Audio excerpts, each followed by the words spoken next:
Bonjour, bonjour Sonia. On est en présence de Sonia Beriri. Comment ça va Sonia? Je vais très bien. Je te remercie Farzad. Toi, comment est-ce que tu vas? Je vais bien à merveille dans cette belle journée ensoleillée. Sonia, on Ouais. va parler un peu de toi et voilà, de cœur à cœur sur ton métier et sur tes besoins dans ce métier. Ça va être un peu un coaching, un accompagnement en live dans tes prises de parole, dans ton job. Est-ce que tu voudrais nous dire ce que tu fais, ton domaine d'excellence, d'expertise? Écoute, je vais rebondir sur ce que tu viens de dire. Tu as parlé d'un échange de cœur à cœur parce que, en fait, ce que je fais, j'ai pu mettre des mots dessus il y a quelques jours, c'est que je cherche à faire résonner les cœurs, en fait, à travers notamment la communication bienveillante euh, pour permettre à toutes les personnes qui le souhaitent d'améliorer leur relation, que ce soit avec la relation à soi et aussi beaucoup la relation avec les autres, hein. Qu'on Hmm, soit avec, en famille, qu'on soit au travail, qu'on soit avec des amis, en couple. Voilà, c'est comment on peut vivre des relations qui sont enrichissantes pour chacun. Ouais. d'accord. Qu'on soit aussi, voilà, Hmm, je cherchais, parce qu'il me semblait bien qu'il manquait quelque chose de très important, qu'on soit avec ses élèves, parce que allez, je travaille pas mal dans le champ de l'éducation et la relation entre enseignants ou acteurs de l'éducation et enfants ou élèves, elle est aussi très, très importante. d'accord. Donc, toi, ta spécialité, c'est aider les gens à avoir de meilleures relations, des relations enrichissantes, inspirantes, encourageantes, grâce à des outils, des techniques que tu vas nous expliquer. Mais les publics avec lesquels tu es en relation et que tu aimes accueillir finalement, que tu prends plaisir à servir, c'est d'une part l'éducation, tous ceux qui se trouvent dans le domaine de la formation, j'imagine, même dans les écoles, dans le privé, dans le Oui, public, en famille c'est ça. aussi. Oui, oui. Ça se passe aussi en entreprise parfois, c'est possible? Alors, c'est vrai que mon parcours, je pense, personnel et professionnel, m'a fait aller vraiment beaucoup vers des publics voilà, qui sont en lien avec le thème de l'éducation ou du management. Donc, Hmm. c'est vrai que je travaille beaucoup avec des acteurs de l'éducation, que ce soit des parents, des profs, des animateurs, des éducateurs, des assistants d'éducation, des CPE, des cadres aussi dans les établissements scolaires. C'est vrai que c'est vraiment un public privilégié pour moi parce que ça a beaucoup de sens pour moi d'intervenir dans ce domaine de l'éducation. Et puis l'autre public très important avec lequel je suis aussi en lien, c'est les jeunes eux-mêmes, puisque je suis aussi prof dans un lycée où j'accompagne des jeunes qui ont besoin de soutien, de se remobiliser et de s'orienter vers une voie qui correspond à qui ils sont. Voilà. Donc, Hmm. j'aime beaucoup travailler aussi avec les enfants et les ados. Hmm. Quel est le problème commun au public que tu es mené à côtoyer dans ton métier? Le problème commun aux profs, aux jeunes, aux parents, dans l'éducation, dans la formation? Ouais. Écoute, la difficulté commune et dans laquelle moi-même je me suis trouvée, hein, c'est, c'est la souffrance dans les relations. C'est le fait de ne pas pouvoir vivre des relations avec les personnes qui nous entourent d'une manière qui nous permette vraiment de nous sentir heureux, de nous sentir comblés, de nous sentir vivants. Voilà. Hmm. C'est vraiment, le nœud, il est vraiment à cet endroit-là, c'est dans la manière dont on est en relation avec les autres. Très souvent, c'est une source de tension, d'inconfort, là où on aimerait plutôt vivre de euh, de la détente. Tout à l'heure, tu m'as proposé qu'on fasse une interview de manière détendue. D'abord de la détente Mhm. et puis et de l'enrichissement du plaisir. Voilà. Hmm. Qu'est-ce qui nous empêche de se détendre? Qu'est-ce qui nous empêche de prendre du plaisir dans notre éducation, dans notre scolarité? Euh, et qu'est-ce que tu as vu, toi, de ton expérience dans ces domaines-là? Alors, ce qui nous en empêche, c'est une mauvaise compréhension. Une mauvaise compréhension de qui nous sommes. De qui nous sommes en tant qu'être humain, de notre mode de fonctionnement en tant qu'être humain dans les relations et du manque d'outils que nous avons. Il y a vraiment un déficit, moi je trouve, aujourd'hui, et c'était pareil pour moi hein, dans ma vie. C'est pour ça que j'ai cherché justement à faire autrement dans ma manière à moi de communiquer. Il nous manque les outils pour bien communiquer Des avec les compétences autres relationnelles. et avec Ça. nous-mêmes. Oui, ce qu'on appelle des compétences relationnelles ou encore des compétences psychosociales. Voilà, ce sont des apprentissages que nous n'avons pas faits, mais qui aujourd'hui sont de plus en plus présents par école, dans des familles aussi qui s'intéressent à comment être un parent plus aidant, plus soutenant pour son enfant, dans les couples, dans les entreprises aussi qui cherchent par exemple, à dynamiser le travail d'équipe en comprenant que pour bien travailler en équipe, c'est important qu'on ait des bons outils et des outils efficaces pour être en relation ensemble d'une manière qui va favoriser de la coopération, de l'envie, de la motivation.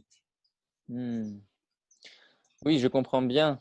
Et qu'est-ce qui se passe là en ce moment? Parce qu'il y a de graves problèmes, on dirait. À l'école, il y a des élèves décrocheurs, il y a ceux qu'on appelle qui sont en décrochage, en perte de vitesse, il y a des tentatives de suicide, j'entends dire, des profs qui pètent des câbles. Ça a l'air tendu quoi, dans ce milieu-là. Et même au niveau du management de l'éducation nationale, toi qui as une longue expérience de ça, je pense de plus de 10 ans, même plus encore, d'où est-ce que ça vient? Qu'est-ce qui se fait là dans la réalité de la chose? Est-ce qu'il y a des jugements, des critiques? Oui. Est-ce qu'il y a un manque de respect? Comment est-ce que ça se passe pour qu'on sache quelque part? Parce que nous, on n'est pas dedans, on voit les choses de l'extérieur, on se dit, ben, il y a l'école, l'enfant doit y aller et puis c'est tout. Mais moi, quand je vois, ben, Ouais. je dirais qu'il y a de graves problèmes. Qu'est-ce qui se passe à l'intérieur? Raconte-nous. Tout en gardant l'anonymat Mais hein, des gens, bien sûr. bien sûr, mais Farzad, en fait, en même temps que tu dis que tu n'es pas dans l'école, je vois bien à travers ta question que tu perçois quand même. Tu perçois des choses. Même si toi, tu n'es pas dans l'école, même si ton enfant aujourd'hui n'est pas assez grand encore pour te faire un retour d'expérience de ce que c'est que l'école, on a tous vécu l'école. Et j'ai envie de dire, l'école d'aujourd'hui, elle ressemble à certains égards encore beaucoup à l'école que moi j'ai connue, par exemple, si je me situe sur la question de la qualité des relations qu'on peut avoir en tant qu'élève avec ses professeurs ou avec ses pairs. Tu vois, pour répondre à ta question et en restant vraiment en lien avec la thématique des relations et de la communication, pour moi, ce qui est très présent, c'est ce que tu as dit. C'est une représentation que l'on a de l'autre qui correspond très rarement à ce que l'autre est vraiment. Une représentation qu'on a de notre rôle ou de notre fonction qui nous coupe de l'autre. Donc, du coup, on est dans des modes de relation qui sont encore marqués par notre culture qui a construit des relations autour d'une position de dominant ou d'une position de dominé. Voilà. Est-ce que tu peux nous donner des exemples que tu as rencontrés Alors, écoute, des exemples, il y en a tellement. Il y en a des tonnes, tout en gardant l'anonymat des gens et le respect de leur vie privée. Chez des jeunes, par exemple, qu'est-ce que tu as vu? On n'a pas besoin de rentrer dans la vie privée. Je crois qu'on a tous soit vécu nous-mêmes, soit assisté à des interactions, par exemple, entre jeunes, dans un établissement scolaire, par exemple, qu'on soit au premier degré ou en second degré, en collège-lycée. Ce qui marque les relations, c'est les moqueries entre jeunes, c'est les jugements. Les jugements font vraiment partie du vocabulaire des jeunes de manière extrêmement marquée.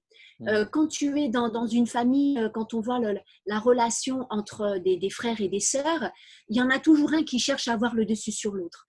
Que ce soit dans les jeux ou que ce soit dans la manière dont on va régler des conflits, par exemple. Hein, on cherche à dominer l'autre.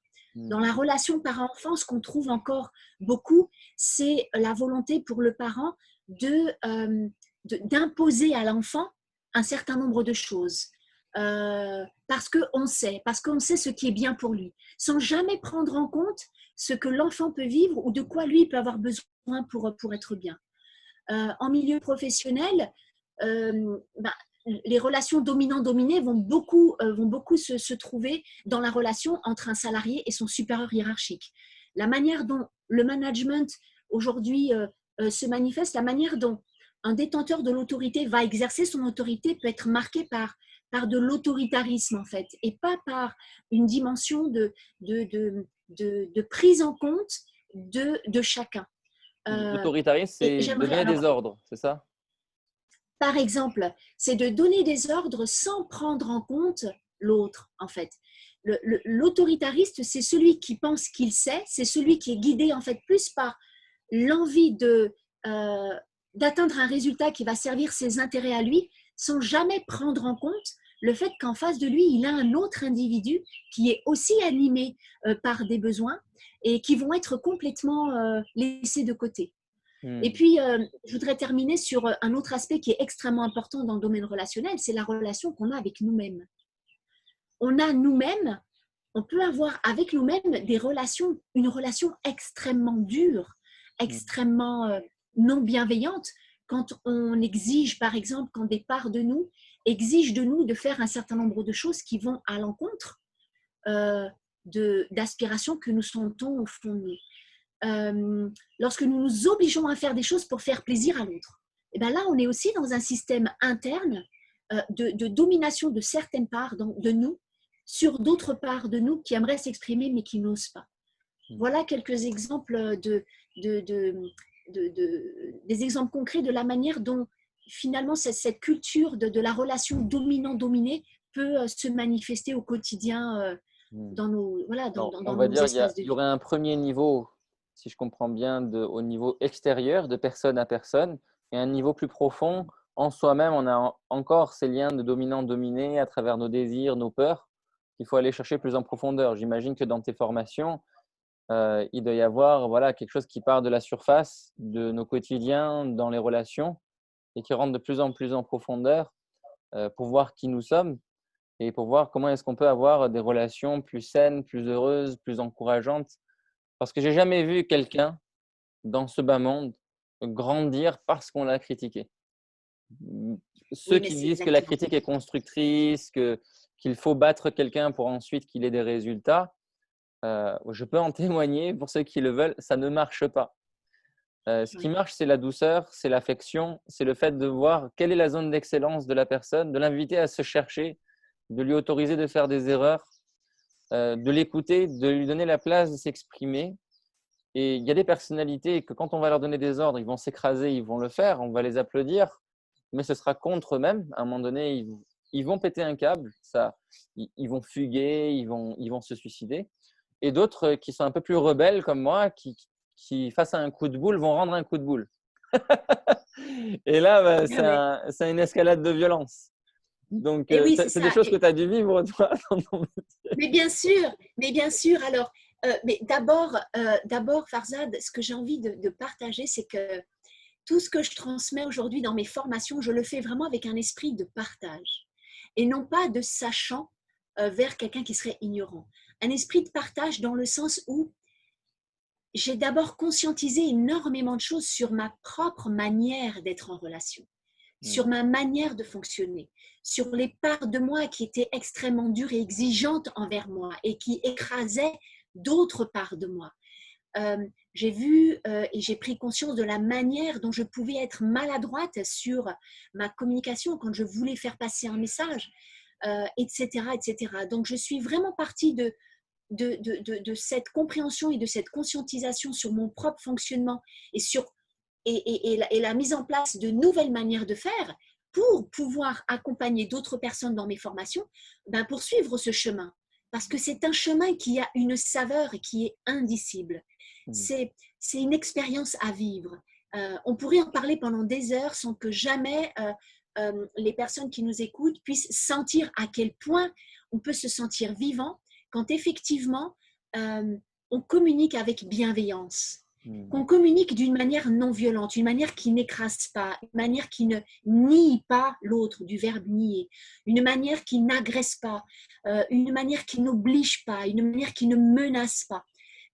Lorsqu'on commence à rentrer dans ce type d'attitude-là quand on communique, alors on peut sentir à quel point nous sommes vivants, à Hmm. quel point nos aspirations à vivre le meilleur, en fait, on les a pour nous, mais on les a aussi pour l'autre. Hmm. Voilà. Et ça, c'est quelque chose qui a un goût, mais absolument délicieux, délicieux Hmm. et qui nous donne envie de justement de faire fleurir en nous cette bienveillance pour pouvoir aussi la partager avec les autres dans nos relations. Et je terminerai simplement en disant que ça ne veut pas dire qu'on ne va pas s'autoriser à dire à l'autre que quelque chose ne nous convient pas. Ça ne veut pas dire qu'on ne va pas s'autoriser à faire, comme tu disais tout à l'heure, une critique. Critique dans le sens de venir questionner un comportement, un point de vue, et non pas venir le balayer d'un revers de main en laissant entendre que le point de vue ou l'attitude est absolument intolérable, irrespectueuse, etc. Voilà. Hmm. Donc, on peut apprendre à faire une critique d'une manière qui va pouvoir être reçue par l'autre sans être vécue comme une remise en cause de son être profond. Parce que c'est ça qui est en cause dans la relation. C'est l'être, en fait, c'est notre être profond qui est en jeu. Hmm. Donc, les relations deviennent de plus en plus délicieuses. Moi-même, je connais ça dans ma vie aujourd'hui. C'est extraordinaire. Et ce que tu dis là, je peux en témoigner. Et quelque part, ce que tu dis là, ça encourage d'autres à se dire, c'est possible, ce n'est pas Ah oui. inaccessible, vous pouvez le faire et c'est bon de le faire. Ce n'est pas une souffrance que de laisser son orgueil de côté, que de ne plus faire preuve d'autorité comme avant, de ne plus être Ouais, un bulldozer qui écrase et qui piétine les autres pour dominer, ou alors de ne pas être tout le ouais, temps celui qui est écrasé. Et pour ça, il y a des outils et il y a des techniques. Alors, sans rentrer dans les détails, parce qu'on va rentrer dans le vif du sujet de notre conversation, notre but aujourd'hui est que tu puisses communiquer sur ton métier, que tu invites les gens dans ta communauté, que tu puisses discuter, converser avec eux dans un échange, comme tu viens de dire, sur un même pied d'égalité, dans un esprit de partage, comme tu dis, à travers les réseaux sociaux, YouTube, Facebook, etc. Mais avant ça, j'aimerais que tu nous parles, si tu veux bien, sans rentrer dans les détails, hein, de quelques techniques, 2 ou 3 techniques ou outils que, que tu affectionnes particulièrement, que tu aimes bien. Et en quoi est-ce ouais. que cela peut être un véritable bénéfice pour les gens? Ouais, bah écoute, parmi ces outils, tu vois, il y a des outils que je vais pouvoir prendre en main comme l'artisan prendrait un marteau dans la main, c'est-à-dire un outil matériel, d'accord? Donc ça, j'en parlerai après. Et puis, il y a d'autres outils qui sont plus des attitudes intérieures, qui sont d'un très, très grand secours. Par exemple, quand je veux relationner avec quelqu'un, euh, d'une manière qui correspond vraiment à ce que j'aspire à vivre. De l'entente, du respect. Le respect, c'est une valeur qui est extrêmement importante chez l'être humain euh, et qui est très en souffrance dans les relations. Hmm. Nous faisons tous plus ou moins l'expérience de ne pas être respectés. Donc, le respect dans la relation, c'est vraiment une valeur qui est extrêmement importante. Donc, si je veux vivre euh, une interaction, par exemple en faisant vivre la valeur de respect, ça va être de se rappeler que l'autre, il est aussi important que moi. Que moi, je suis importante, que ce que j'ai à dire est important, mais que l'autre est aussi important que moi. Hmm. Quel que soit son âge, quel que soit son statut, quelle que soit sa fonction, nous sommes égaux en droit et en dignité. Donc, le premier outil pour moi, c'est ça, c'est de me rappeler que l'autre, il est mon semblable. C'est-à-dire qu'il est comme moi, il a des aspirations. Il est comme moi, il a envie d'être heureux, il a envie d'être bien. Être heureux, c'est l'aspiration que nous partageons absolument tous sur cette terre. 7 milliards d'individus, 7 milliards de personnes qui n'ont qu'une aspiration, c'est être heureux. Se rappeler de ça va vraiment me permettre de rentrer dans la relation, dans l'échange avec l'autre, d'une manière déjà beaucoup plus détendue. Et c'est un Beaucoup plus outil qui ne détendue que si… demande rien d'autre que de se rappeler, c'est de faire appel à sa mémoire. C'est un outil Oui, interne en fait. C'est le c'est fait ça, c'est ce de que se j'appelle… régler soi-même pour s'utiliser, Oui, utiliser ce corps, cette mémoire, notre pensée, pour se rappeler que l'autre est aussi important que nous. Et bien oui, entendu, dans une formation, les gens pourront aller beaucoup plus loin avec toi parce que moi, oui, je connais un peu ce que tu fais. Là, tu annonces le titre et la surface, mais les implications et les résultats qu'il y a derrière sont assez impressionnants.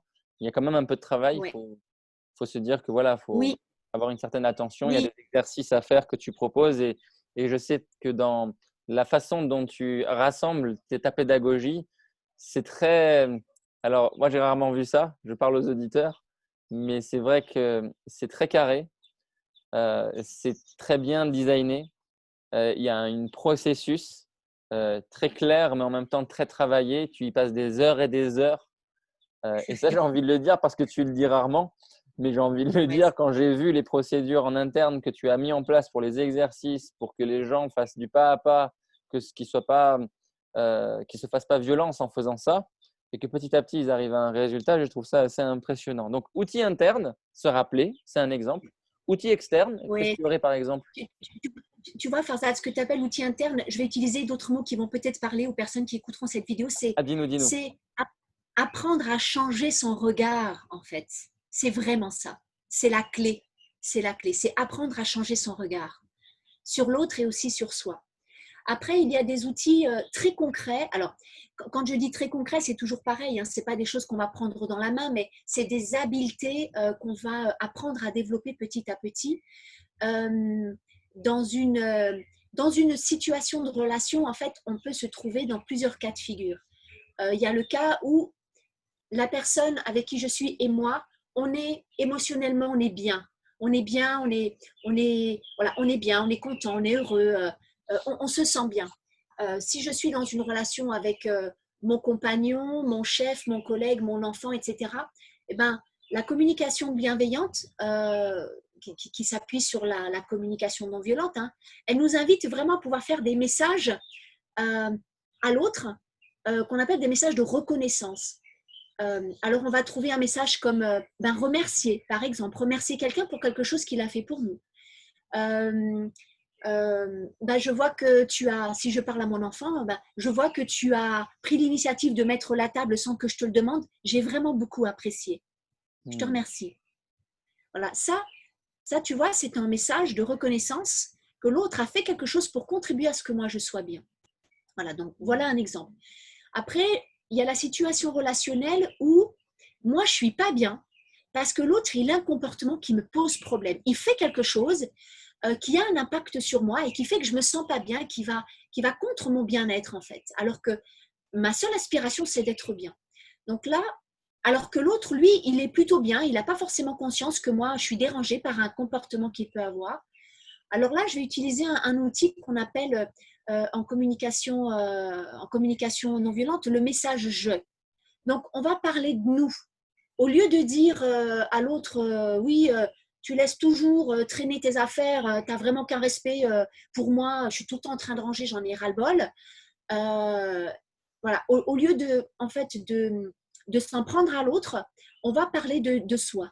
On va dire, écoute, quand je vois tes affaires qui sont sur la table alors que tu étais censé les ranger dans ta chambre, et ensuite on va dire ce qu'on ressent, ça me pose vraiment problème, ça me dérange.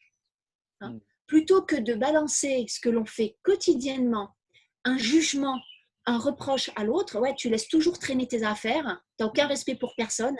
Hmm. Quand on procède de cette manière-là, l'autre va se braquer. Il va Hmm. se mettre en position de défense. Et Hmm. ça, c'est quelque chose que nous faisons tous. Hein. L'humain est vraiment programmé pour, dès qu'il se sent attaqué, en fait, pour pouvoir se défendre. Donc, on D'accord. va utiliser le message je. Voilà. Troisième Merci. situation, Mhm. est-ce que je termine juste? Troisième Bien sûr, situation, vas-y, vas-y. moi je vais bien. Moi je vais bien, tout va bien, je suis plutôt confortable, je suis en train de faire quelque chose que j'aime, Une etc. situation par Et puis rapport la à un personne, prof, si on veut configurer par exemple par rapport à un prof de l'éducation nationale. ouais, par rapport à un prof, alors du coup, attends, du coup là, ça me… Voilà, donc la situation relationnelle, La troisième situation relationnelle dans laquelle on peut se trouver, c'est moi je suis bien, mais l'autre est pas bien. L'autre est pas bien. Hein, par exemple, donc, dans une classe, en plus, voilà, je suis enseignante. Je vois que, alors je suis en train d'expliquer quelque chose aux élèves, par exemple, et puis je vois qu'il y en a un qui discute avec son camarade ou qui fait autre chose. Non, non, alors excuse-moi, parce que là c'est l'inverse, c'est moi. Non, voilà, là c'est moi qui ai un problème. Ouais. Je reprends un autre exemple. Oui. Je vois, voilà, je suis en train de faire cours et puis je vois un élève qui se met à pousser un cri et à insulter son camarade parce qu'il s'est passé quelque chose entre eux. Voilà. Moi, je suis bien, l'autre n'est pas bien. D'accord? Alors là, on va utiliser une technique en communication qui est, pour moi, un des piliers de la communication, qui est l'écoute. L'écoute. Écouter l'autre. Et pas écouter n'importe comment, c'est écouter en se reliant à ce que l'autre est peut-être en train de vivre. Donc, c'est écouter avec empathie en se mettant à la place de l'autre. Donc, ça va donner, par exemple, alors, sachant que dans l'exemple que je donne, il y a d'autres composantes qui vont entrer en ligne de compte parce qu'il y a aussi l'enjeu de l'autorité, de comment je gère mon groupe, comment je gère ma classe, etc. Mais en termes de communication, ça va être oula, qu'est-ce qui se passe? J'ai l'impression qu'il y a un problème. Tu as l'air très en colère, X. Voilà. Là, je viens de faire, en fait, je viens d'utiliser une technique qui va permettre à l'autre de se refléter, en fait, de se voir dans le miroir que je suis en train de lui tendre. Je suis en train de lui dire, avec mon miroir, je suis en train de lui dire, waouh, regarde, quand je te vois, regarde ce que je vois, tu as l'air, voilà, ça n'a pas l'air d'aller, qu'est-ce qui se passe? Tu vois? Voilà. Ouais, je vois là. Donc ça, c'est l'écoute active, plutôt que de dire, ça suffit, c'est intolérable, qu'est-ce qui vous prend, c'est inadmissible, bidule, tu sors de la classe, qu'est-ce que vous croyez où? Voilà. Ça Tu vois? générerait de Ce la qui pourrait être… frustration, ça générerait encore plus de colère, de la rébellion Exactement. même. Ça Exactement. partirait crescendo. Alors que si tu montres que tu l'as compris, que tu as vu ce qui est en train de se passer, là, qu'est-ce qui se passe habituellement? C'est quoi le résultat pour un prof? Eh ben, ce qui se passe pour le prof ou pour le jeune? D'abord pour le prof, pour son bien-être et pour son cours, et ensuite pour le jeune. Ben, justement, en fait, pour le professeur, ce que ça garantit, ce genre d'attitude-là, eh ben, c'est ça, c'est une certaine détente. C'est-à-dire que pour pouvoir écouter, il faut un certain nombre de conditions et notamment, il faut être disponible et être capable ce qu'on appelle se décentrer.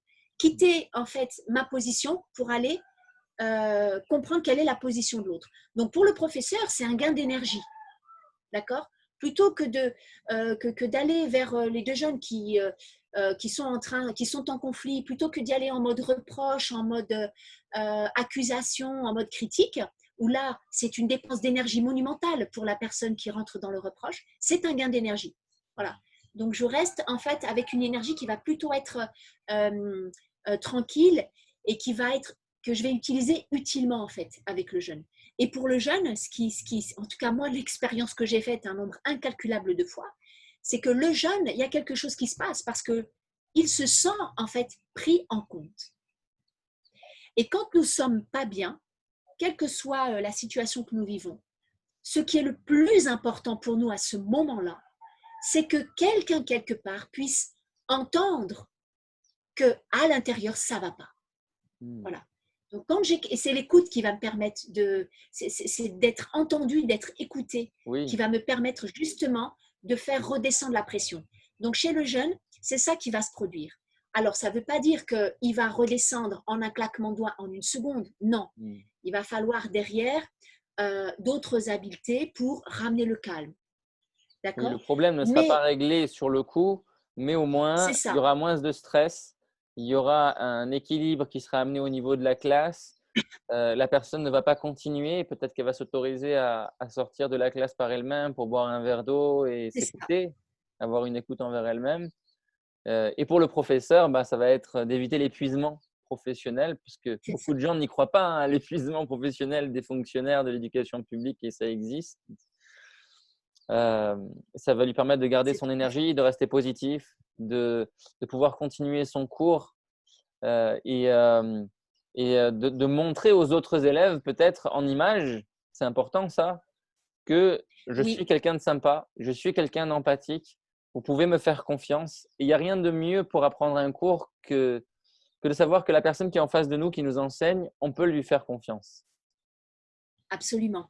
Alors, ce que tu dis est extrêmement important dans la relation entre un adulte qui a une mission d'éduquer, d'enseigner, d'accompagner et un enfant ou un adolescent. Mais c'est presque transposable entre adultes aussi, hein, ce que je vais dire.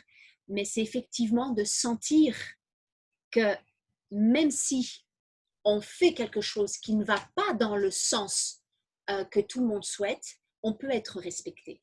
Mm. Et ça, c'est vraiment extrêmement important.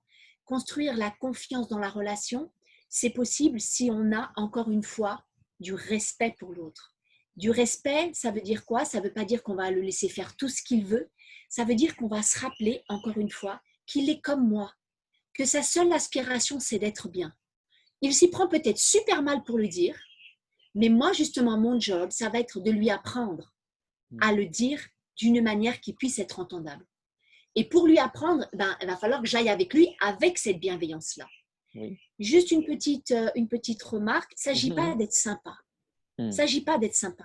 Il s'agit d'être bienveillant. Bienveillant, ça veut dire quoi? Ça veut dire je vais être attentif du mieux que je peux à contribuer au bien-être de chacun. Mm. De chacun. Pas seulement moi en tant que professeur, en tant que parent, en tant que collègue de travail, etc. Mais mon bien-être, mais aussi le bien-être de l'autre.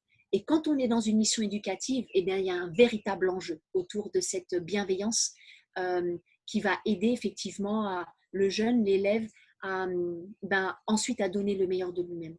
Mm. Magnifique ça. C'est Waouh. vraiment des expériences que j'ai faites. Hein. Là, ce que je partage, c'est vraiment des choses que j'ai vécues. D'ailleurs, j'ai envie de, j'ai envie de partager un truc qu'une élève m'a dit là en début de semaine. On a fait le bilan avec les élèves, les professeurs, les parents On sur veut le travail qu'on savoir. avait fait ensemble. On Ouais, veut et il y a une savoir. élève qui a dit, madame, mais madame, en fait, c'était vraiment trop bien.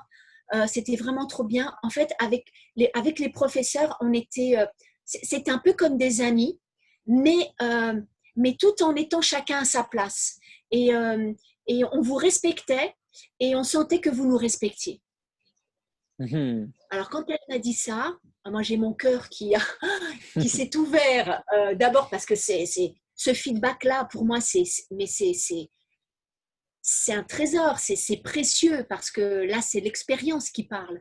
Hein, on n'est pas dans la philosophie, dans les opinions. On est dans le vécu d'une jeune fille qui était rentrée dans notre dispositif, voilà, parce que ça n'allait pas jusque-là dans son cursus scolaire. Mm. Et ce retour-là, pour moi, il disait tout. Voilà, il disait tout. Et pour moi, c'était ok. C'est une jeune fille qui avait encore beaucoup de choses à apprendre. Euh, mais pour moi, elle avait vraiment appris l'important. C'est que c'était possible de vivre une relation Mhm. où il peut y avoir effectivement de la complicité, des rires ensemble, de la proximité, etc., tout en restant chacun à sa place. Mm. Tout en restant chacun à sa place et en se sentant respecté. Voilà. Mm. Donc c'est possible. C'est ça le message qu'elle nous envoie. C'est que, madame, j'ai fait l'expérience en fait que oui, vous avez raison, ça existe. Bon, ben, Waouh. pour moi, c'est cadeau. Pour moi, c'est cadeau. Voilà. Excellent. Ben, écoute, moi j'aime beaucoup ce genre de retour et de témoignages parce que ça nous encourage en tant que formateur, consultant, de savoir que ce qu'on dit, ça porte ses fruits, que les gens l'appliquent, que les choses deviennent possibles. Et on va pouvoir passer du coup, faire une transition, une belle transition sur la dernière partie de notre interview, sur tes besoins par rapport à l'art oratoire, à la prise de parole, sur ton métier. Là, on vient de s'entraîner à parler de tes outils, à parler de tes techniques, de ta compétence, de ton expérience. J'allais aborder la question du témoignage, mais tu l'as fait automatiquement, comme quoi c'est naturel. Donc, Ouais. on peut l'approfondir dans la technique et on le fera en privé. Mais c'est tout à fait ça. C'est de prendre des expériences qu'on a eues, qui nous ont inspirés, des gens qui sont revenus nous voir, qui nous ont peut-être envoyé un mail, un message. C'est encourageant pour nous et puis on peut l'afficher aussi parce que ça montre à d'autres que, en effet, ça fonctionne. Ce sont de vrais témoignages de vraies personnes. Est-ce que tu aimerais Oui, qu'on fasse un tour de tes besoins là-dessus pour cette dernière partie d'interview? ouais. Alors, en toute sincérité, alors ça va peut-être surprendre des personnes qui vont écouter cette interview, c'est que pratiquer, moi, apprendre à et cheminer avec la communication bienveillante, la communication non violente, ça m'a beaucoup appris sur moi-même. Et j'ai eu besoin, et j'ai encore besoin, d'apprendre à m'affirmer. Et ce que j'ai besoin de développer, je vais dire encore, c'est la confiance que je peux avoir dans ma capacité. Alors, non, c'est vraiment, ouais, c'est un besoin de prendre confiance encore en moi. Ouais. Besoin de prendre confiance en moi. Oser, en fait, c'est oser prendre pleinement ma place et parler de cette voix qui est en moi et qui a tellement de choses à dire. C'est vraiment d'oser faire ce pas, oser oser me mettre sur le devant de la scène. C'est quelque chose que voilà, je sens que c'est important pour moi de franchir ce pas, de faire cette bascule. C'est quelque chose que je fais extrêmement bien quand on me sollicite, mais y aller de moi-même. Y aller de Ouais. moi-même et dire, hey, les gars, les filles, voilà, là je monte sur l'estrade parce que j'ai un truc à vous dire. Et ce que j'ai à vous dire, c'est ça. Ben, c'est ça, en fait, que tu vois, quand je pense, quand je ressens, là, quand je suis reliée à mes sensations et quand j'imagine faire ça, mais waouh, ce que je ressens intérieurement, c'est fou. Il y a plein de. Ça pétille, en fait. Donc, je sens que pour moi, c'est juste de le faire.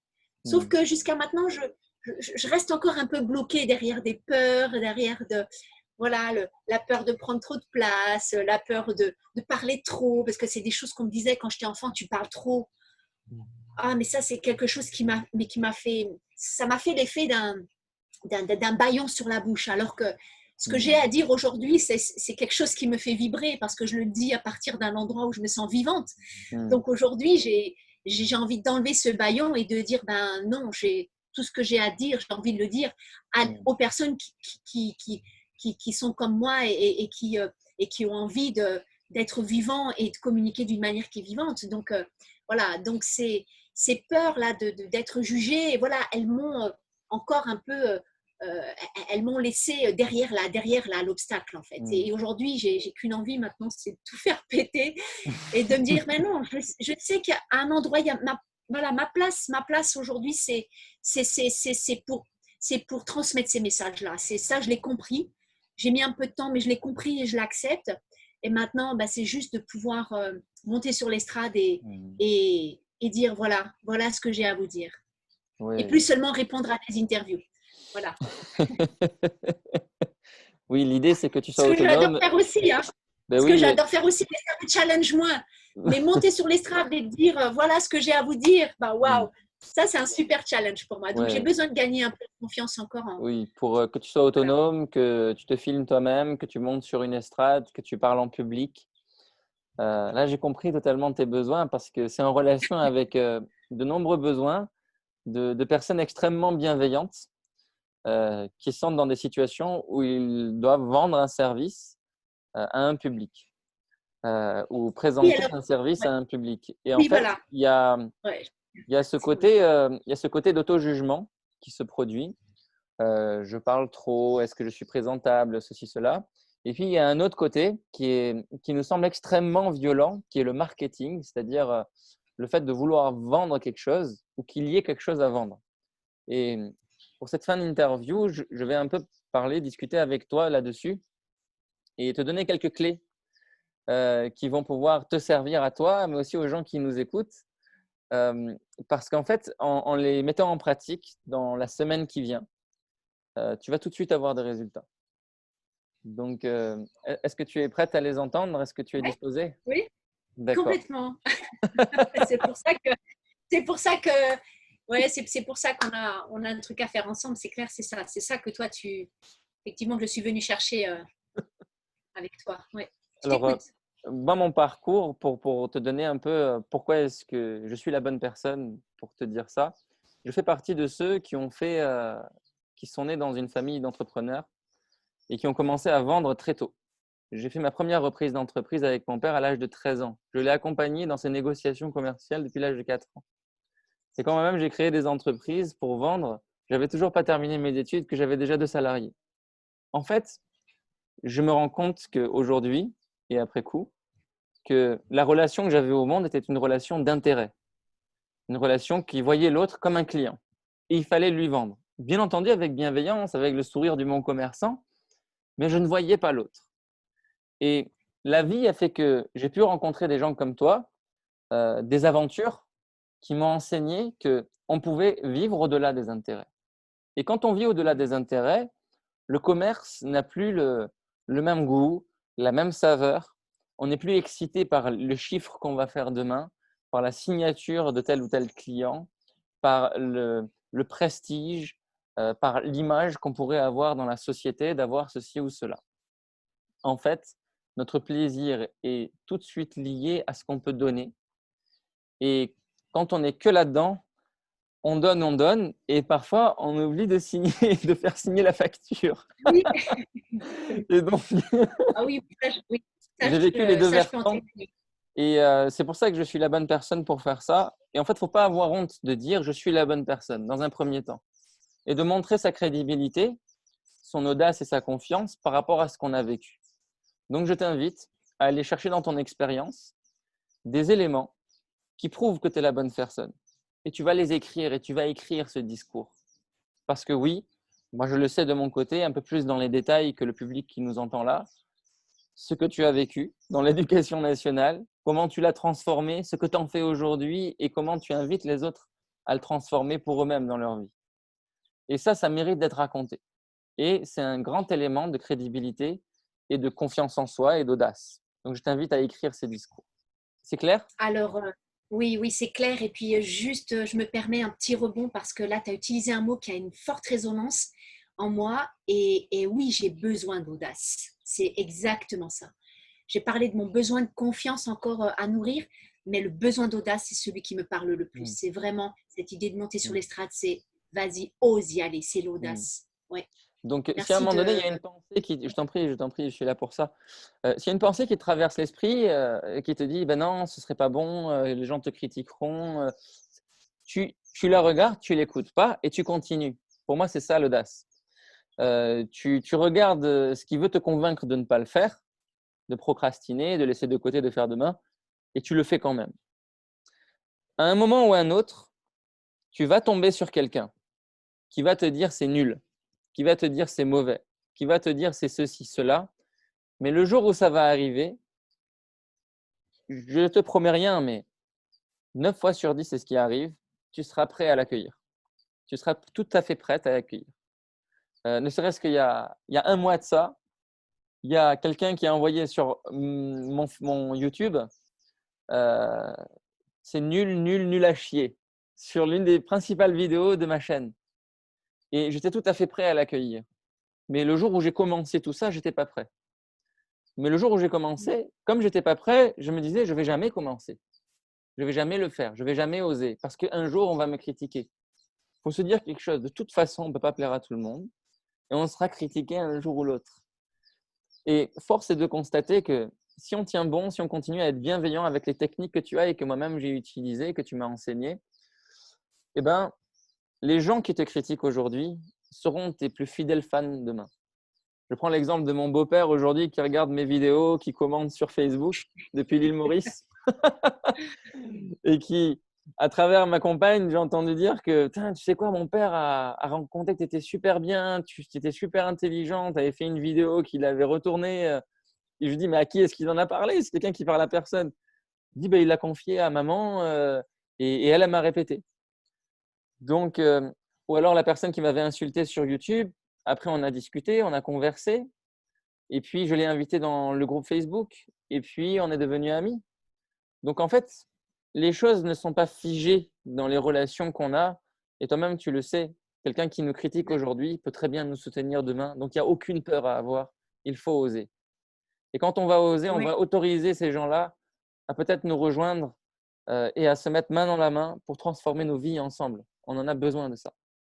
oui. Ensuite, j'aimerais venir sur un élément de rhétorique. Dans le traité de rhétorique d'Aristote, il y a 3 éléments dans l'art oratoire, dans notre capacité à être un bon rhéteur. Et le premier, c'est l'éthos, E-T-H-O-S. C'est l'image que renvoie l'orateur à son public. Il est composé de 3 éléments et tu as les 2 tiers, mais tu doutes d'un peut-être. Et tout le monde est comme ça. Mais moi, ce que je vois, c'est que tu as les 3 tiers, tu as les 3 et tu es excellente dans les 3. La compétence, là, elle n'est pas du tout à remettre en question. Il y a aujourd'hui beaucoup de gens qui commencent à se mettre à la communication non violente, aux compétences relationnelles. Toi, tu le fais depuis des années et tu l'as fait pour toi-même, alors que d'autres le prennent juste des livres et puis le répètent. Mhm. La compétence, tu l'as. La sympathie, notre capacité à se mettre à la place de l'autre, à être ensemble Mhm. avec l'autre, tu l'as totalement. Et la bienveillance, la capacité qu'on a à veiller sur l'autre, à ne pas le laisser tomber. Mhm. Donc, Ah oui, euh, ah oui, tu as très tout dans important. l'éthos et tu as tout dans l'image. Maintenant, on a un élément qui nous bloque pour l'avancer sur ce qu'on appelle le marché. Le marché du travail, le marché de l'entrepreneuriat, le marché du conseil, le marché de la formation. Et ça, c'est la communication commerciale. Je vais employer des mots qui sont un peu barbants. C'est un peu comme des fils barbelés. Quand j'en parle à des thérapeutes, à des gens qui sont dans la bienveillance, je demande vraiment pardon. Mais je vais expliquer des termes pas techniques, mais qui sont essentiels. On vit dans un monde aujourd'hui qui fonctionne avec l'argent, qu'il soit papier, crypto ou quoi que ce soit. Cet argent nous paye à payer nos loyers, à payer nos déplacements. Cet argent aujourd'hui est la valeur en retour d'une contribution que l'on donne. Aujourd'hui, au lieu de dire merci, on paye. C'est comme ça que ça se passe aujourd'hui. On pourrait se trouver dans un monde comme dans Star Trek, un monde post-monétaire, on n'a pas besoin de monnaie, et où chacun peut avoir sa place qui l'épanouit, tout ça. Mais on n'y est pas. Et quelque part, quand on a un talent, une expertise aujourd'hui, on est un peu contraint de le mettre sur ce qu'on appelle le marché. Un peu comme le marché forain, la personne vient, elle a planté des fruits, elle les a cueillis, elle les a mis là, ça a demandé du travail et son travail va être payé grâce à ça. Il n'y a aucune honte à ça. Tout comme il n'y a aucune honte pour le commerçant de venir sur le marché et le mettre sur l'étal et quelqu'un le voit et ça lui plaît, il achète.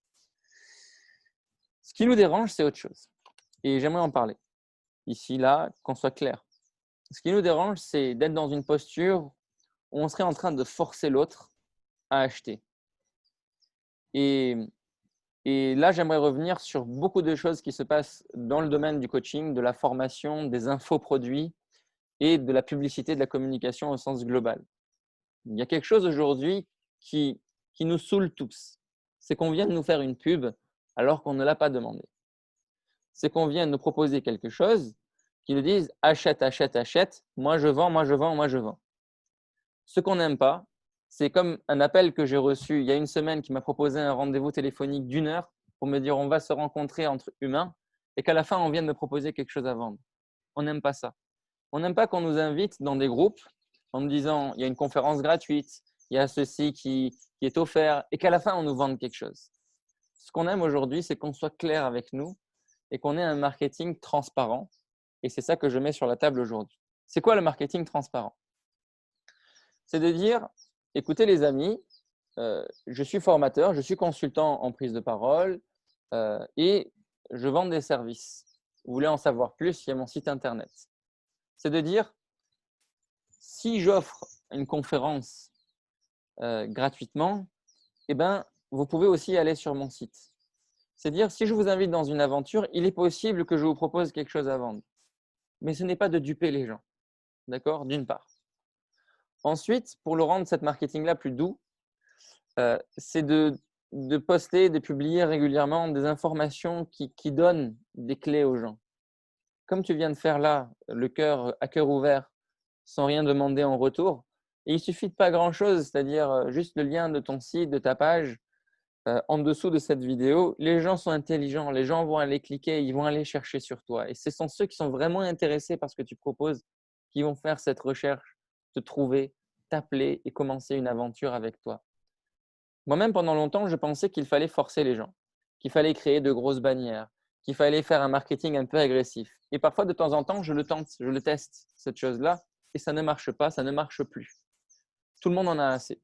Des publicités qui passent à gogo, à répétition, qui passent sur YouTube. On attend juste la fin des 5 secondes pour dire passer la publicité. Tu vois, tout le monde est comme ça. Je ne connais personne aujourd'hui que je rencontre dans mon entourage qui me disent « Oh, j'ai vu une pub de tel ou tel gars du développement personnel ou de l'entrepreneuriat et je me suis arrêté dessus, j'ai écouté passionnément et puis j'ai acheté. » J'ai rencontré personne comme ça. Et ce qu'on n'aime pas et qui est irrespectueux envers l'individu, et ça, je pense que tu peux le comprendre grâce à tes techniques et tes outils, c'est que, et je viens de le vivre hier, il y a des gens qui viennent te voir et qui viennent tester tes rêves, tes désirs, voir où vont tes rêves et tes désirs. D'accord? Ensuite, ils vont tester tes peurs et tes blocages et voir où est-ce que ça en est. Et ils vont te dire, écoute, tu veux te priver de tes peurs? Tu veux arriver à tes désirs? Tu veux y arriver plus vite? Achète ma formation, achète mon produit. Et ça, quelque part, on se sent quelque part manipulé en nous parce que ce sont des leviers psychologiques, nos rêves et nos désirs, qui peuvent être utilisés en marketing et qui le sont dans toutes les publicités. Et moi, ce que j'aimerais dire, c'est que de toute façon, on est mené en nous à avoir ces peurs et ces désirs. Mais en tant que professionnel, on peut ne pas se baser dessus. On peut prévenir les gens qu'on n'est pas là pour exploiter leurs peurs et leurs désirs. Que ce sont des personnes qui sont aussi sans besoin, qui sont aussi des personnes qui sont aussi autonomes. Et ça donne du courage aux gens qui sont en face de nous, tu vois. Et ça leur permet de dire, tiens, la personne qui est en face, je peux vraiment lui faire confiance. Elle n'est pas là pour profiter de moi. Elle n'est pas là pour me manipuler. Et pour nous-mêmes, en tant que consultants, en tant que formateurs ou formatrices, on se dit, c'est OK.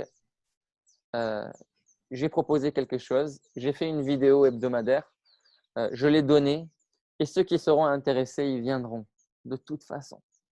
Et ça, c'est une garantie. Ce qui compte, c'est d'oser le premier pas et ensuite d'installer une régularité. Donc, voilà pour les témoignages, on a vu. Pour la crédibilité, l'audace et la confiance, on a vu.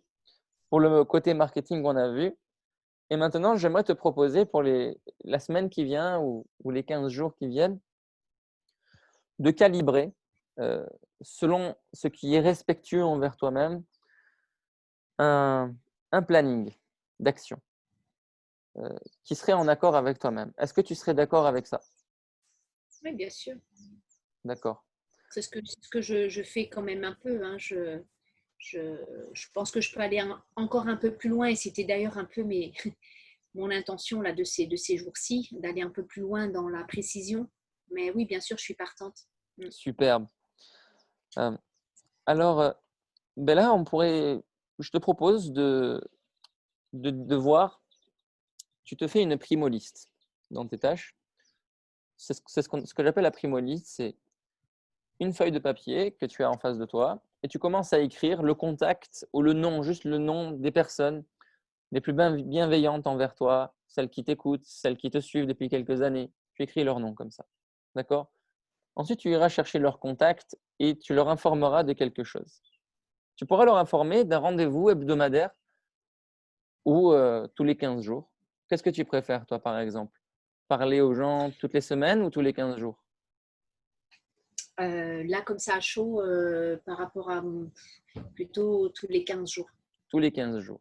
Tu proposes un rendez-vous tous les 15 jours et tu vas faire un live. Moi, ce que je conseille toujours, c'est le live, pas le smartphone au début ou pas la caméra, pas de parler face caméra, mais de parler comme un dialogue en live.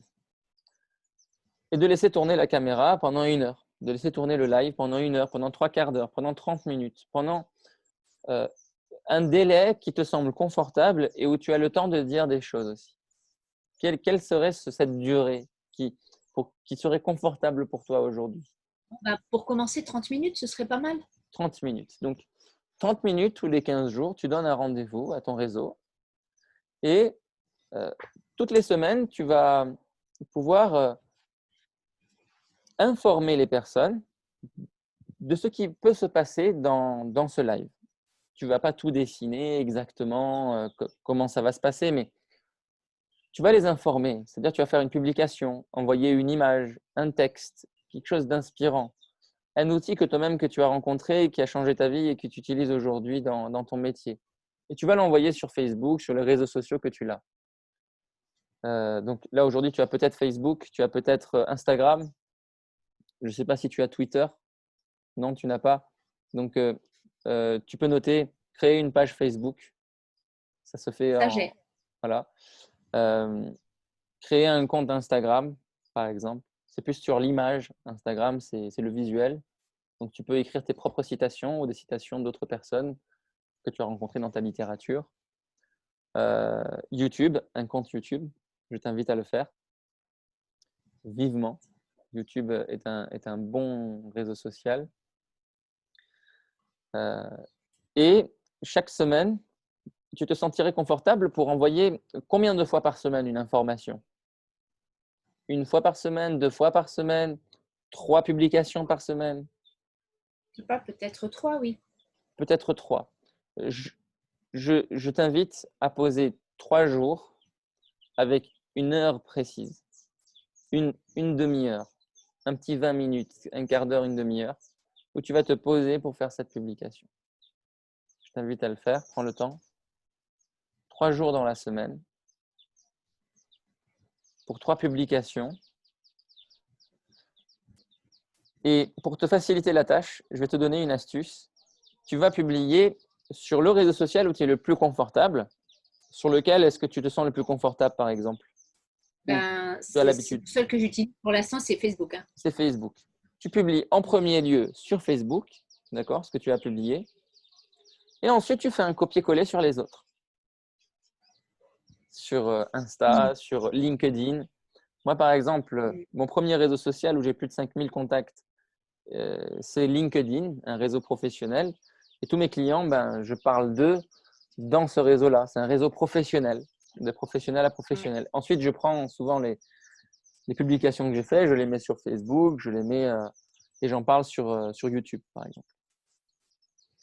Donc voilà, c'est un découlement. Comme ça, tu n'as pas à créer à chaque fois pour chaque réseau social. Tu crées une fois et tu fais un copier-coller. Très bien. Ce que je t'invite à faire aussi, c'est d'aller sur des banques d'images comme Pinterest ou comme Pexel, où il y a des séquences vidéo et photos qui peuvent t'inspirer. Et de chercher des photos et des vidéos et de les mettre dans un dossier particulier, publication, réseau social. D'accord? Pour qu'à chaque fois que tu publies, C'est tu quoi le pioches. deuxième? Hmm? C'est lesquelles les banques Euh, d'images? Redonne-moi les noms. tu tapes sur Google images gratuites, tu vas avoir Pinterest, ça dit. différentes. Mais Et le sinon, tu as, deuxième? alors, tu as Pixabay, Pixabay, Pixabay, voilà. les D'accord. images gratuites. Tu as le réseau social Pinterest, il y a de très belles images. Alors, Oui, elles ne sont pas forcément gratuites, il faut faire attention, oui, il faut oui, citer les je gens qui connais. l'ont publié. Ensuite, il y a Pexel, Pexel ou Pixel. D'accord. Voilà, Pexel photo, Pexel vidéo. Mais il y en a plein d'autres. Il faut faire attention que les images soient gratuites. Et tu te fais un dossier avec ces images-là. Voilà. Oui. Alors après, certains font des thématiques à l'intérieur, thématiques pour les enfants, thématiques pour les adultes, pour tel. Mais après ça, c'est des détails. Nous, on C'est ce que je veut, fais déjà. pour rentrer dedans à la surface du sujet. Très bien. Ben, on vient de choisir un planning de publication, un planning de verbes pour que tu t'entraînes à parler tous les 15 jours pendant 30 minutes et une liste de personnes qui t'entourent, qui sont bienveillantes, qui t'écoutent, qui te suivent. Ça peut être d'anciens clients, et Dieu sait que tu en as. Ça peut être des parents, des professeurs, ça peut être des chefs d'établissement. Euh, et, et ça, c'est tout bon. Alors, avant de faire un dernier point, j'aimerais voir si tout est OK là pour toi. Oui, c'est bon. Alors, là, je vais te parler du point culminant de tout ça. Le point culminant de tout ça va arriver sur quelque chose qui est dans ton centre d'intérêt, parce qu'on en a parlé avant cette vidéo. C'est de créer une communauté avec laquelle tu vas pouvoir interagir. Et je sais que c'est ça qui te passionne et c'est ça qui, quelque part, t'encourage. Parler seul face à une caméra, à faire des lives, tout ça. Bon. Dans un premier temps, tu peux encourager les gens à commenter, partager, parce que ça t'encourage à continuer. Ça, c'est le premier niveau. Dire, vous pouvez partager, commenter. Oser dire ça, c'est déjà inviter à une interaction. Il faut comprendre que on vit dans un monde où plus de 80% des gens, et là c'est une statistique sur Facebook et les meilleurs réseaux sociaux, plus de 80% des gens sont des usagers inactifs. Ils ne produisent pas de contenu, ils n'en parlent pas, ils font juste que regarder. Donc ce que tu publies sera regardé un jour ou l'autre. Ensuite, toi, tu peux inviter ceux qui sont actifs à commenter et à partager. Et enfin, dans le dernier niveau, tu peux inviter les plus courageux d'entre eux, comme je le fais aujourd'hui pour des femmes, pour faire leur discours, pour la Cité des métiers, par exemple, pour des institutions qui s'occupent de l'emploi, de l'insertion, ou dans des entreprises, ou des groupements de syndicats d'entreprise. C'est d'inviter les plus courageux à créer du contenu avec toi, à créer une aventure avec toi. Et pour ça, il n'y a pas besoin de 36 000 choses. Pas besoin de rentrer dans une formation d'intelligence collective. J'en fais, hein, je montre aux gens comment se parler en intelligence collective, communiquer ensemble, mais il n'y a pas besoin de ça. Il y a besoin de 3 choses.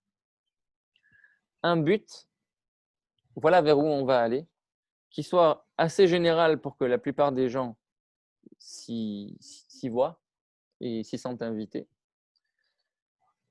Un intérêt qui soit ciblé.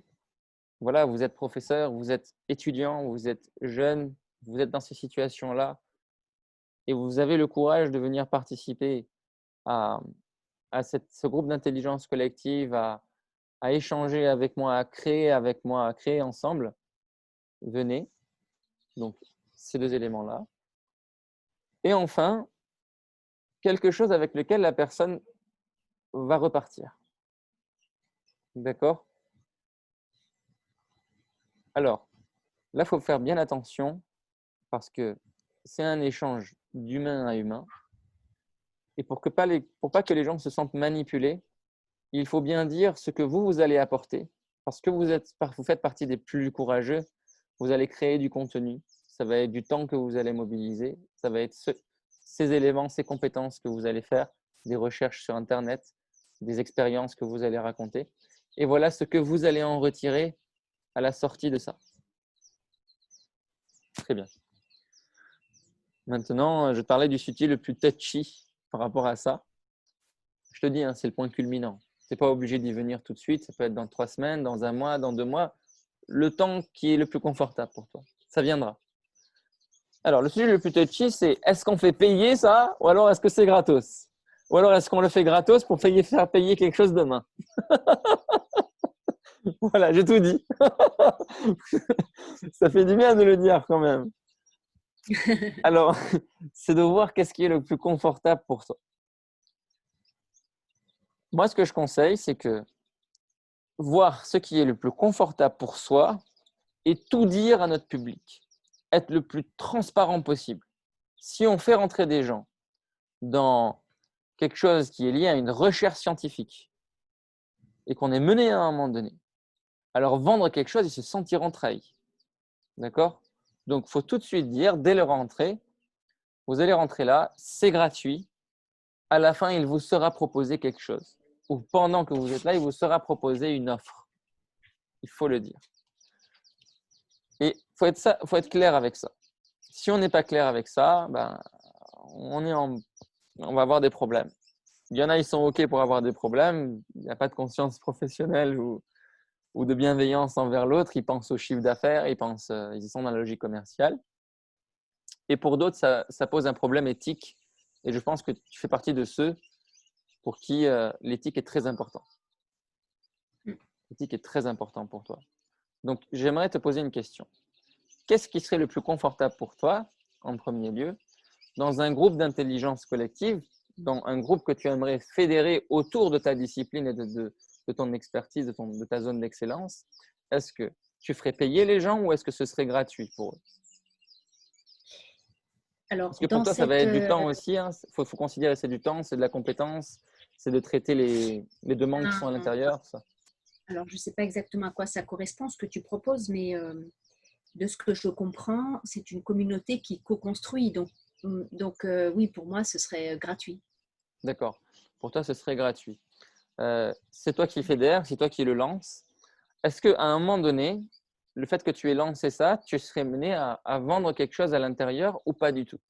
Ce n'est fait que pour co-construire dedans. Bah, attends, tu peux me reposer ta question parce que si l'idée c'est de fédérer dans un but de co-construire, ça veut dire que moi ça va aussi m'apporter. Donc pour moi c'est vraiment un espace de co-création, c'est gratuit. D'accord. C'est Si gratuit. après il y a une expertise spécifique qui est apportée par moi ou par d'autres, alors on peut en discuter et là effectivement ça peut être rémunéré. D'accord. Parce que il peut se passer quelque chose à l'intérieur du groupe que tu vas créer. D'autres professionnels peuvent venir et venir vendre et n'avoir d'intérêt que ça. Et tu peux avoir créé ce groupe en toute bienveillance et fédérer les gens. Et d'autres gens vont venir faire leur publicité. Souvent même, ils vont saouler les gens, mais d'autres sont vraiment très malins et ils vont pouvoir amener les gens à acheter leurs produits à eux plutôt que le tien. Euh, Comment tu vois ça? Bah, là c'est autre chose en fait. Ça, pour moi, ça serait gênant dans le cas de figure où moi, en conscience, je cherche à vendre quelque chose. Enfin, je cherche à vendre, façon de parler. Ou plutôt, ce que je vais proposer est monnayable. Voilà, ça sera rétribué. Mais ça, je suis au clair en amont. Et ça ne correspond pas à ce que j'imagine de ce que tu m'expliques sur cette communauté. D'accord, Tu ok. vois. Très bien. Alors, il faudrait peut-être creuser et que je comprenne mieux ce que tu appelles Mhm, co-créer. mhm. Parce que si c'est apporter vos témoignages sur vos retours d'expérience, c'est pas la même chose que si c'est apporter vos idées pour faire évoluer tel ou tel point. Voilà. Tu vois. Donc, S'il y a tu une comprends bien. production intellectuelle, c'est pas la même chose que juste un feedback. C'est Voilà, pas du tout pareil pour moi. exactement. Donc, tu vois où est ta zone de confort. Et moi, ce que je te conseille, c'est de ne pas en sortir. D'accord? Bah ouais, ouais, Alors, ouais. c'est un peu contre-intuitif ce que je dis. Beaucoup de gens ne disent pas la même chose. Tu aimes créer un groupe qui se fédère, qui partage des idées, des techniques.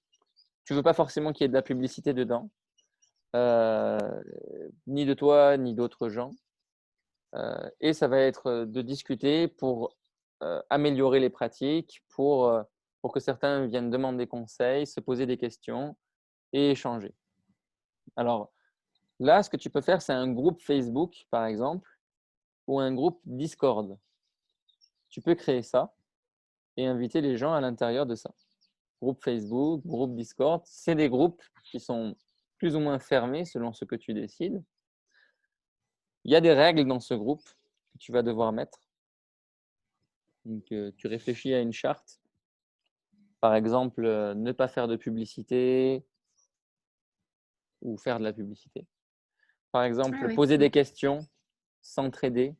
Mais si on dit s'entraider, il faut préciser dans quel domaine, pourquoi. Mhm, mhm, Qu'est-ce qu'on ne tolérerait pas là-dedans? Donc, cette charte. Et mhm. ensuite, il faudra modérer ce qui se passe dans le groupe. Donc, D'accord. contrôler un peu chaque semaine. Ce sera un travail pas de fourmi, mais de collaboration. Si tu trouves quelqu'un pour pouvoir le faire avec toi, c'est génial. 2, 3 personnes avec qui Ah vous ouais. êtes des co-administrateurs, des concierges de ça, eh ben, ça va devenir une aventure passionnante. Voilà. Et pour les groupes payants, c'est possible, j'aimerais te le dire, si un jour tu es mené à y aller. Beaucoup appellent ça les masterminds, les groupes d'intelligence collective. Alors, si des gens ont un objectif, par exemple, et qu'ils sont prêts à se rassembler et se fédérer autour de cet objectif, toi, tu proposes un service de facilitateur en créant le groupe d'intelligence collective dans ce but. Et là, ça devient une prestation de service et bien entendu, c'est payant. Voilà. Ouais. Ouais, ouais.